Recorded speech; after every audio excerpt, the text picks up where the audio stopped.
আসসালামু আলাইকুম রহমতুল্লাহ। কি অবস্থা? সবাই ভালো আছেন? আজকে আমি অনেক খুশি। আপনারা দেখলেও ইনশাল্লাহ খুশি হয়ে যাবেন। এমন একটা জিনিস পাইছি, এর আগে বলদিয়া ড্রামের লগে ওই ভালো ভালো জিনিস পাইতাম, ডেক বা শুনি ডেহিটা আনতাম। এটি ভালো জিনিস আর কি, নতুন নতুন জিনিস। আজকে এমন একটা জিনিস পাইছি, তো দেখলে আপনারাও খুশি হয়ে যাবেন। মাসাল্লাহ, আমি অনেক খুশি। আজকে গেছিলাম এক জায়গাত, তো এই জায়গাত না না যাইয়া আজকে এটি লই চলিয়েছি।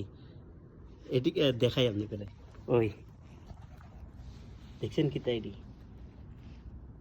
খরগোশ ঘাস আনি দিছি, ঘাস খাইতেছে। ওই ঘাস ঘাস খাইতেছে। গেছিলাম এক জায়গাত না যাই আইডি ফাইছি, লই চলি যে রাস্তার লগে দি ফালাই রেখছে, এই বলদ দিয়ে ড্রামের লগে, ময়লা ড্রামের লগে এই এডি রে।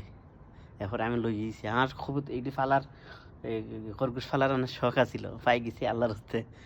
দাম কত কে জানে, তো ফালিম ইনশাল্লাহ। পরবর্তী ভিডিও দিম, এর কিতা হয় না হয় ইনশাল্লাহ জানাইম।